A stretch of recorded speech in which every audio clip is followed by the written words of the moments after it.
दोस्तों आज मैं आपको बताने वाली हूँ कि घर पर आप लाल भाजी किस तरह से लगा सकते हैं। तो मैंने भी अपनी छत पर जो बगिया तैयार की है दोस्तों, उसमें ढेर सारे ग्रीन वेजिटेबल्स लगाए हैं। खासकर मैंने हरी पत्तेदार सब्जियां भरपूर लगाई हैं, चाहे पालक हो, चाहे लाल भाजी हो। हरा धनिया लगाया है, मेथी की भाजी लगाई है दोस्तों, और साथ ही साथ सरसों की भाजी भी लगाई है। तो आज मैं आपको बताऊँगी दोस्तों कि लाल भाजी आप किस तरह से लगा सकते हैं। इस तरह से लाल भाजी के जो बीज होते हैं आपको मार्केट में मिल जाएंगे। किसी भी बीजों की दुकान में आप इसे ले सकते हैं। इसके अलावा आप कोई भी सीड्स परचेज करना चाहें तो ऑनलाइन भी आप परचेज कर सकते हैं। कुछ इस तरह से लाल भाजी के सीड्स होते हैं। ये देखिए, बहुत बारीक बारीक छोटे छोटे से दाने होते हैं। तो आप इन्हें बहुत आसानी से लगा सकते हैं दोस्तों। और इस भाजी को लगाने के लिए आपको बहुत गहरे मिट्टी की ज़रूरत नहीं होती। ये ना सोचें कि बहुत बड़ा पॉट चाहिए। कम गहरी मिट्टी में भी आप हरी पत्तेदार सब्जियों को लगा सकते हैं, क्योंकि इनकी जो रूट्स होती हैं वो बहुत ज़्यादा गहरी नहीं होती हैं। तो टेरेस पर ही मैंने ये जगह को वाटरप्रूफ कर लिया था। अपनी छत की इस जगह को मिट्टी डाल दी थी, ईंटों से मैंने मिट्टी को कवर कर दिया ताकि मिट्टी बहने ना पाए। तो ये लाल साग के जो सीड्स हैं बारीक होते हैं दोस्तों, बहुत बारीक बारीक बीज होते हैं। पूरी मिट्टी में स्प्रिंकल करने के बाद हल्के हल्के हाथों से मैं इन बीजों को दबा रही हूँ, ताकि सभी बीज, सभी सीड्स अपनी जगह पर फिक्स हो जाएं। नहीं तो कई बार क्या होता है दोस्तों, बहुत तेज हवा चलती है ना, तो बीज इधर उधर उड़ जाते हैं और हमारे पौधे उग ही नहीं पाते हैं। तो इन्हें थोड़ी सी मिट्टी से कवर करना बिल्कुल ना भूलें। हल्की हल्की मिट्टी से कवर किया है दोस्तों। इससे क्या होगा, पक्षी भी नहीं खा पाएंगे। कई बार क्या होता है, हम बीज डालते हैं और पक्षी इन बीजों को खा लेते हैं। गिलहरी इन्हें खा लेती है और हमारे पौधे लग नहीं पाते और हमें लगता है पौधा तो उगा ही नहीं। अब आप देख सकते हैं मेरे लाल भाजी की ग्रोथ कितनी बढ़िया है। ये देखिए, पूरी जितनी जगह पर मैंने लगाया था पूरी जगह लाल भाजी के छोटे छोटे से पौधे आ गए हैं। शुरू में ना दोस्तों इनके पौधे हरे दिखते हैं, धीरे धीरे ही इनमें लाल रंग आता है।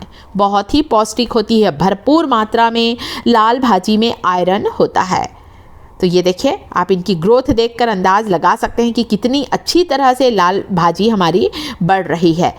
समय समय पर आप इसमें पानी डालें, समय समय पर आप इसमें कोई भी खाद डाल सकते हैं। वर्मी कंपोस्ट, गोबर की खाद, आप चाहें तो वर्मी कंपोस्ट को थोड़ा सा पानी में घोलकर डालें, थोड़ा सा पतला कर लें, फिर आप डालें। और जब ज़रूरत है इसकी हार्वेस्टिंग कर सकते हैं। ये देखिए, जो पौधे जहाँ जहाँ मुझे ऐसा लग रहा है लाल भाजी अच्छी बड़ी हो गई है, वहाँ मैंने हार्वेस्टिंग कर ली है। या जितनी ज़रूरत है आप इसे काट सकते हैं। बहुत अच्छी तरह से यह बढ़ रही है। और घर पर ऑर्गेनिक तरीके से उगी हुई सब्जियों की तो बात ही अलग होती है दोस्तों। ना हमने कोई केमिकल पेस्टिसाइड का छिड़काव किया है, ना कोई केमिकल फर्टिलाइज़र का यूज़ किया है। बिल्कुल ऑर्गेनिक तरीके से हमने इसे घर पर उगाया है। तो आप इनकी ग्रोथ देख सकते हैं दोस्तों। वैसे मुझे जब ज़रूरत थी तो बीच में मैंने 1-2 बार लाल भाजी की कटिंग की है। आप पालक भी देख सकते हैं दोस्तों, साइड में आपको दिखाई दे रही होगी। तो इस पालक की लाइन में कुछ लाल भाजी के बीजे मुझसे गिर गए थे, तो इसलिए लाल भाजी यहाँ भी उग गई है। ये देखिए, जब मैंने बीज सीड्स स्प्रिंकल किए थे तो कुछ सीड्स इस तरफ की क्यारी में भी आ गए होंगे। तो यहाँ भी मुझे लाल भाजी दिखाई दे रही, तो वहाँ से भी मैं कटिंग कर रही हूँ। तो हरी पत्तेदार सब्जियों को दोस्तों आप घर पर ज़रूर लगाएं। आप मुश्किल से 15 से 20 दिन में ही ये हरी पत्तेदार सब्जियां कटिंग के लिए तैयार हो जाती हैं। और घर पर उगी हुई सब्जियों की तो बात ही अलग होती है। एक तो इनकी खुशबू बहुत अच्छी होती है, टेस्ट बहुत अच्छा होता है, और साथ ही साथ केमिकल फ्री होती हैं। ऑर्गेनिक तरीके से हम इन्हें उगाते हैं। तो आप चाहें तो किसी गमले में भी उगा सकते हैं। बहुत गहरी मिट्टी नहीं चाहिए, कोई ख़ास केयर की ज़रूरत नहीं है।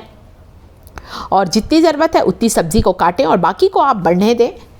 तो इस तरह से आप देख रहे हैं बीच बीच में आपको कहीं कहीं धनिए के पौधे भी दिख रहे हैं, क्योंकि पास में ही मैंने धनिया भी लगाया है। तो कई बार कुछ सीड्स हवा के प्रेशर से भी उड़कर इधर उधर हो जाते हैं, तो कुछ धनिए के पौधे भी आपको दिखाई दे रहे हैं। तो इस तरह से आप भी घर पर लगाएं। बढ़िया अच्छे डायरेक्ट सनलाइट में रखें। जितनी बढ़िया इन्हें धूप की रोशनी मिलती है, धूप मिलती है, हमारी पत्तेदार सब्जियों में उतना ही बढ़िया रंग आता है, उतनी ही तेज़ी से ये फैलती हैं, बढ़ती हैं। धूप की कमी से भी कई बार हमारे पौधे मुरझा जाते हैं, एक तरफ लटक से जाते हैं। तो सनलाइट भी ज़रूरी है। जब भी कोई भी बीज लगाएं दोस्तों, 3 से 4 दिन तक उन्हें डायरेक्ट सनलाइट में ना रखें, थोड़ा सा शेड में ही रखें तो ज़्यादा अच्छा है।